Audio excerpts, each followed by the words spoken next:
Hi there, Tamara Doris, your Sacramento real estate professional. I want to talk to you today about some buyer tips. Why? Because there's never been a better time to buy. That's for certain.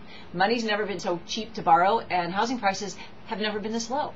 So it's an awesome time to buy, but it's not an awesome time to buy and think you're going to turn around and sell tomorrow. I still have investors who do that. So if you're an investor and you're watching this and you're thinking, should I still flip? We just have to be really, really careful in the property that we pick. You have to get it for a really, really below market price and not dump too much into it in fixing it up. But it is a good time to buy, and I'm thinking primarily of just homeowners, people who are either buying up or buying their first time home.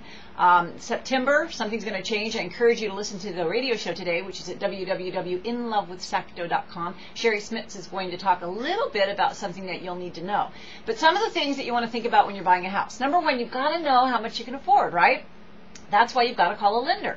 You've got to be pre-approved. Your debt-to-income ratio, how much you owe, things like that, those are important. But I'll give you one big hint. If you're thinking about buying a home in the near future, don't charge anything. Don't go buy a boat. Don't do anything like that. Very, very important. Another thing is your homeowner's insurance and your property tax. Is that going to be included in your mortgage? Because if it's not, that's an expense. Don't forget regular maintenance. It's a lot different when you own a home versus when you rent a home. You can't just call your landlord. If something goes wrong, you've got to fix it. So those are some things you kind of need to think about. Another thing is neighborhood, area. You know, there's a lot of wonderful, wonderful neighborhoods in Sacramento County and El Dorado and Placer, obviously. But it's not so much what zip code you're in that should indicate where you live. It's the neighborhood you feel comfortable. I'll have a lot of people call me and say, oh, I only have this much to spend, but I want to live in this town. Well, that might not be reasonable.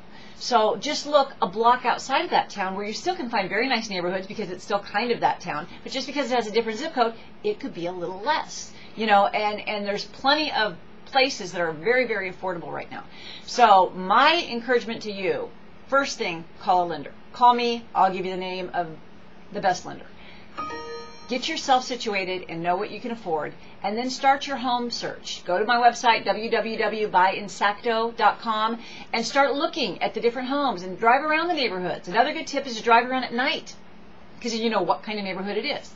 So no matter what, the one thing that will stay true in real estate, and it has the last 20 years that I've been practicing it, is the neighborhood that you buy in is probably your most important investment consideration. Make sure it's a good neighborhood, make sure you can afford the neighborhood that you want, and then call me and I'll help you. 916-482-5834. Have a great